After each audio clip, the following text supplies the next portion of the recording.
AP Calculus section 7.3 volumes, page 1. We are starting today to talk about volumes of revolution in calculus, but first we need to refresh your memory about area. Area is the amount of flat surface enclosed in a figure.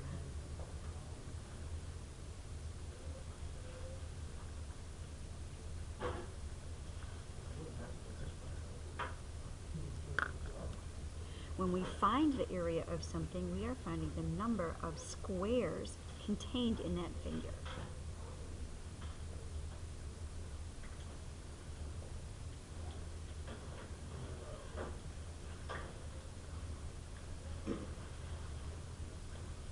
When you were in geometry, you found areas of rectangles, triangles, parallelograms, circles, trapezoids,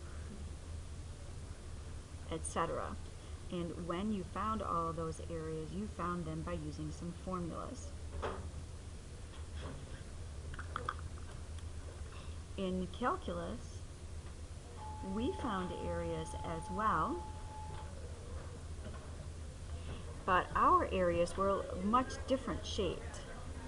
If we have some function here, y equals f of x, and we want to find the area between sum A and sum B, we did an integral. And to find that area, we integrated from A to B underneath that function f of x dx. And going back to when we first did this with rectangles, f of x represented all of the different heights. Dx represented the very tiny, tiny widths. And then we summed an infinite number of rectangles. That integral for sum an infinite number of rectangles.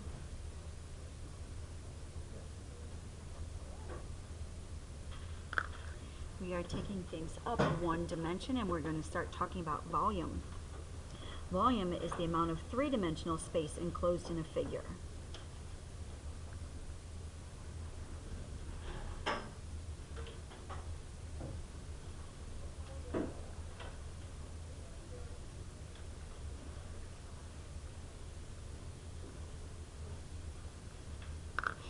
And when we find volume, we are finding the number of cubes inside a figure.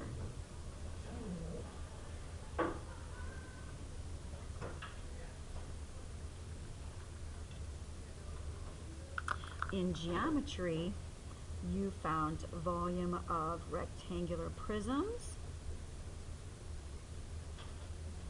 volume of pyramids,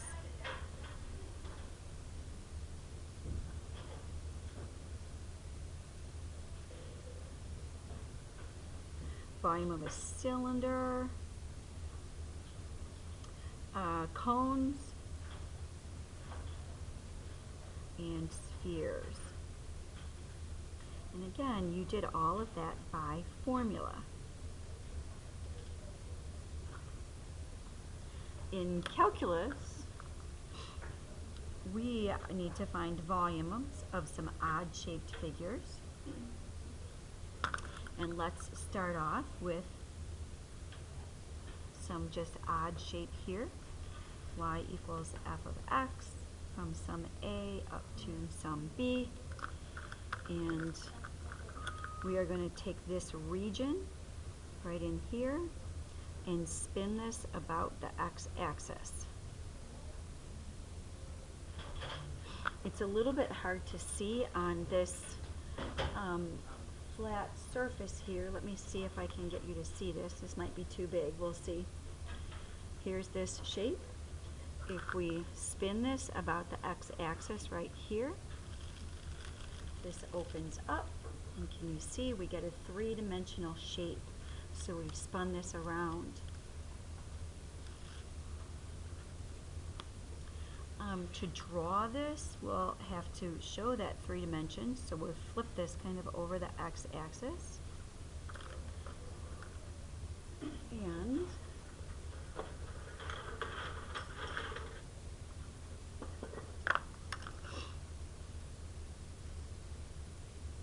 draw some ovals here at the opening to make that 3rd dimension pop out. Put a little shading in here if you'd like. And we'll also put in a representative slice with a radius right here. Because when we slice through now, because of this revolution, we are getting circles. To find this volume, we are going to sum an infinite number of areas of these circles, because when we slice off, we're going to get all these little discs now, or circles.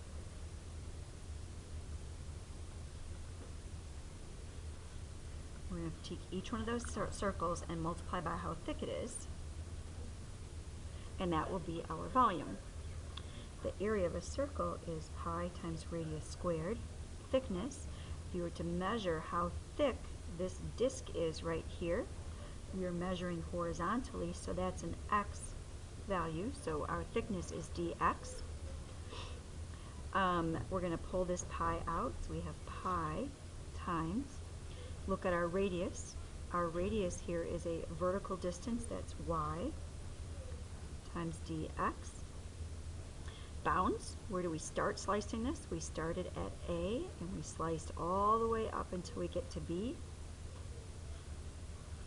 We have one issue here, in that the variable here, y squared, does not match that, but y is some f of x.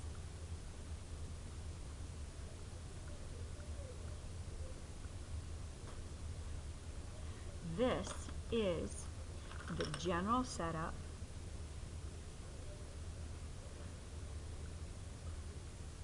for the disk method.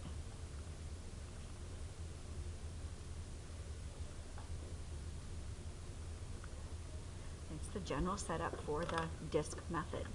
There are 4 different methods for these volumes, and this is the first one. Oops, I didn't even look at the computer, couldn't tell that I was writing crooked, I'm sorry. Alright, let's take a look at this example. Find the volume of the solid that's created when the region enclosed by x minus y is 4, x equals 0, and y equals 0 is revolved about the x-axis. First thing, let's go ahead and solve here for y. It's going to be y equals x minus 4. If we sketch this,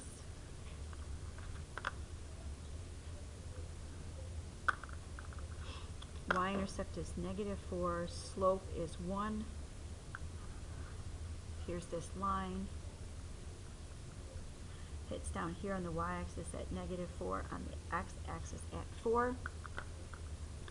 And we have this line, and x equals 0, which is the y-axis,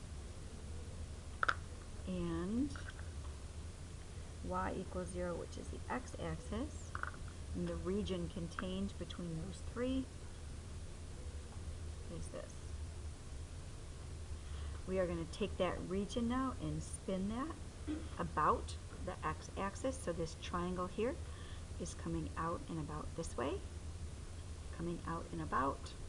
So we are going to end up with a cone. And if we sketch this in,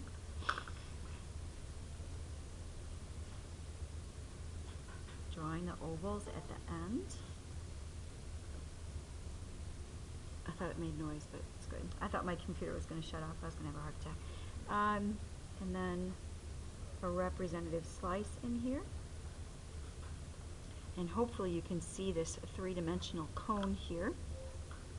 Radius drawn from the axis of revolution to the original function.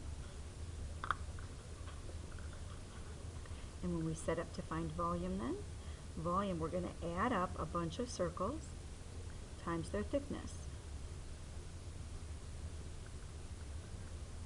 Radius is a y value here.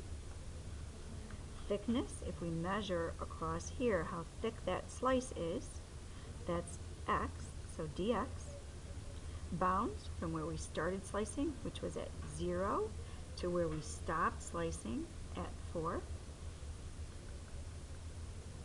And this gives us the integral from 0 to 4, but we have to change out that y, and that's x minus 4 quantity squared dx. I will leave this to you to plug through by hand, and you should come up with an area of volume of 64 pi over 3.